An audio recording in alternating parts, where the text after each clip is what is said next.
Hello students, तो ये है इलस्ट्रेशन नंबर 9 के सॉल्यूशन के एक्सप्लेनेशन वाला वीडियो, जिसमें मैं एक बार फिर कुछ नई चीज़ें आपको बताऊंगा और मुझे पूरी उम्मीद है कि आपको इस इलस्ट्रेशन के एक्सप्लेनेशन के माध्यम से प्रैक्टिकल क्वेश्चन बनाने में ज़रूर मदद मिलेगी।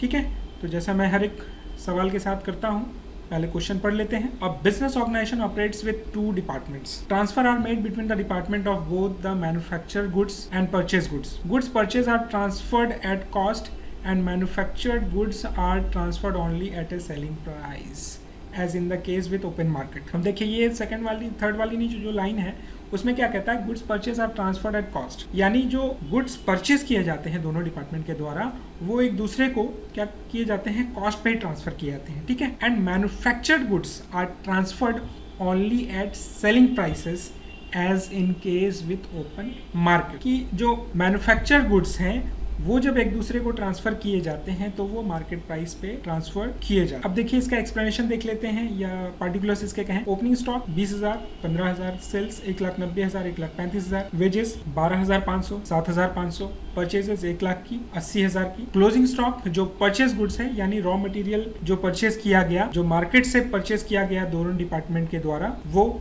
मैन्युफैक्चर्ड गुड्स यानी रॉ मटेरियल परचेज करने के बाद उसको प्रोसेस किया गया, फिर मैन्युफैक्चर जो गुड्स हुआ उसकी कॉस्ट कितनी है, 7,000 की और 8,000 की। आगे क्या कहता है देखते हैं। The followings were transferred from, ठीक है, department X to Y, department X to Y, यानी यहाँ से यहाँ ट्रांसफर किए जा रहे हैं आपके। ठीक है, क्या परचेज गुड्स 6,000 के, फिनिश गुड्स 20,000 के। अब क्या है, वाई से एक्स में जा रहे हैं, यहाँ से यहाँ पर आ रहे हैं, क्या, परचेज गुड्स 5,000 के, फिनिश गुड्स 35,000 के। देखिए आगे के एडजस्टमेंट में क्या कहता है। स्टॉक्स वे are valued at cost to the department concern, यानी दोनों ही डिपार्टमेंट के जो स्टॉक हैं वो वैल्यू किए जाते हैं किस पर, cost per.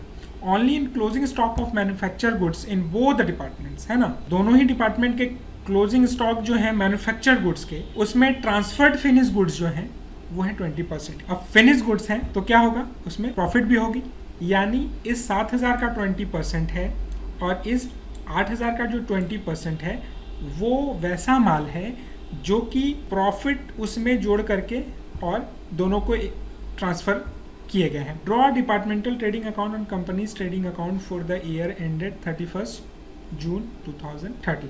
Departmental trading account और कंपनी ट्रेडिंग अकाउंट दोनों में थोड़ा सा फर्क क्या हो जाएगा कि जब अलग अलग बनाएंगे तो वो डिपार्टमेंटल ट्रेडिंग अकाउंट हो जाएगा और जब दोनों का कंबाइंड बना देंगे तो हो जाएगा वो कंपनी ट्रेडिंग अकाउंट। चलिए अब हम लोग क्या करते हैं, सॉल्यूशन की तरफ बढ़ते हैं। पहले तो हम लोग डिपार्टमेंटल ट्रेडिंग अकाउंट बनाते हैं, फिर कंपनी में आएंगे।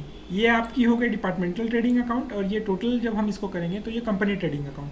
तो सबसे पहले हम लोग क्या करेंगे कि डिपार्टमेंटल ट्रेडिंग अकाउंट को समझेंगे। तो जैसा कि हम लोग करते हैं ट्रेडिंग अकाउंट बनाने टाइम के, बाई सेल्स एक्स में है 1,90,000 और वाई में 1,35,000, ट्रांसफर्ड टू, यानी एक्स ने वाई को जो ट्रांसफर किए, परचेज गुड्स कितने के, 6,000 के, और फिनिश गुड्स जो हैं वो 20,000 के ट्रांसफर किए। ठीक है, अच्छी बात है। और एक्स ने क्या किया है, वाई ने जो एक्स को ट्रांसफर किए हैं वो है 5,000 के और 35,000 के। तो जो एक्स ने वाई को ट्रांसफर किए ये वाले, ये उनके लिए सेल्स हो गए, और जो y ने x को ट्रांसफर किए ये वाले वो उनके लिए सेल्स हो गए। फिर दोनों की क्लोजिंग स्टॉक यहाँ पर लिख दी गई और क्या किया जा रहा है यहाँ पे, फिर बैलेंसिंग हम लोग यहाँ पे करेंगे, है ना। ओपनिंग स्टॉक, परचेजेस, वेजेस ये लिख दिए हम लोगों ने, और जो x को y से आया वो ये रहा और y को जो x से आया वो ये रहा, और ये इनके लिए परचेज की तरह हो गया। और इसको जब बैलेंसिंग कर देते हैं हम लोग, जब इसको बैलेंसिंग कर देते हैं तो क्या हो जाता है, ये ग्रॉस प्रॉफिट यहाँ पर हम लोगों के निकाल लेते हैं दोनों ही डिपार्टमेंट की, 52,500 एंड 59,500। लेकिन जब हम लोग कंपनी का ट्रेडिंग अकाउंट बनाएंगे तो थोड़ा सा ये डिफरेंट होगा। क्यों डिफरेंट होगा अभी आपको थोड़ी देर में पता चल जाएगा यहाँ पर। ठीक है, तो ये डिपार्टमेंटल ट्रेडिंग अकाउंट था वो बहुत ही सिंपल था, इजीली आ गया, कोई इशू नहीं है। लेकिन जो सारी वर्किंग हम लोगों को करनी है वो करनी है कंपनी के ट्रेडिंग अकाउंट बनाने के लिए।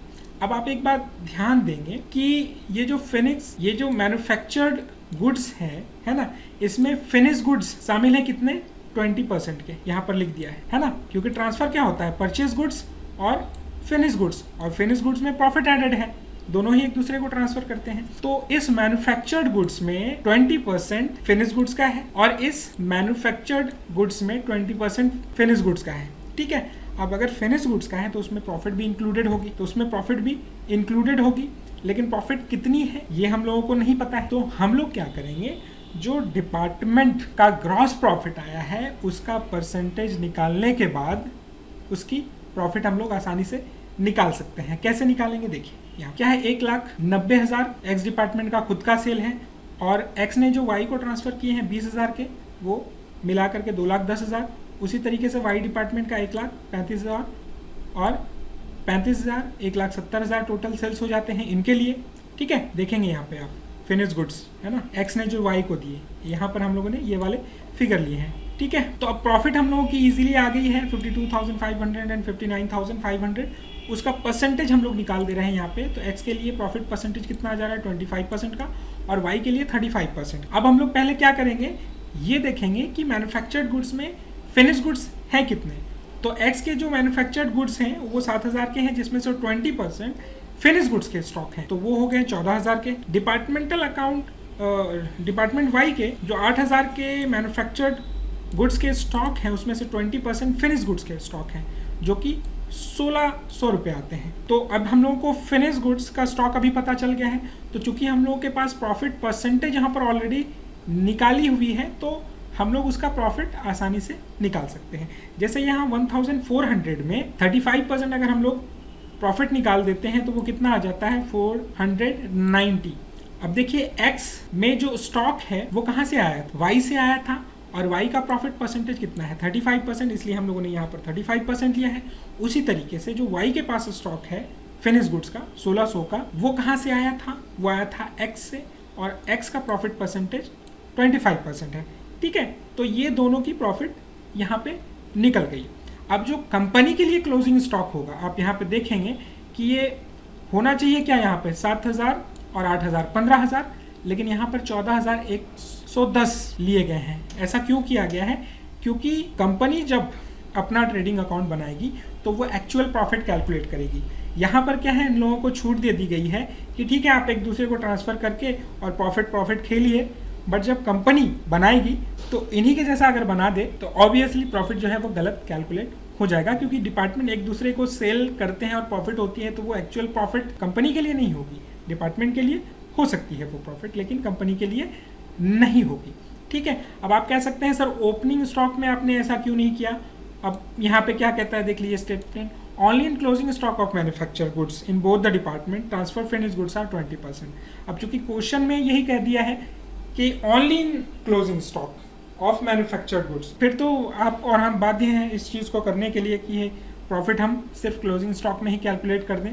ठीक है, दूसरी चीज़ ये कि सर आपने परचेज गुड्स में से निकाला क्यों नहीं, क्योंकि इसमें कोई भी फिनिश गुड्स डाले नहीं गए हैं, इसलिए इसका प्रॉफिट परसेंटेज नहीं निकाला गया है। एक और क्वेश्चन यहाँ पे हो सकता है कि सर इसको स्टॉक रिजर्व करके भी तो हम दिखा सकते थे। यस, दिखा सकते थे हम लोग, लेकिन यहाँ पे सिर्फ हम लोग ट्रेडिंग अकाउंट बना रहे हैं और ट्रेडिंग अकाउंट में स्टॉक रिजर्व नहीं दिखाया जाता है। प्रॉफिट एंड लॉस अकाउंट अगर बनाते तो स्टॉक रिजर्व वहाँ पे हम लोग दिखा देते तो हमारा काम हो जाता, प्रॉफिट को हम लोग निकाल लेते, उसका इफेक्ट न्यूट्रलाइज कर लेते। सो आई होप कि ये इलस्ट्रेशन बहुत अच्छे से आपको समझ में आ गया होगा। फिर भी अगर कोई परेशानी हो तो आप कमेंट में लिखें, या जब जूम क्लास में या कॉलेज के क्लास में हम लोग मिलेंगे तो इसमें हम लोग बात कर लेंगे। So thank you very much.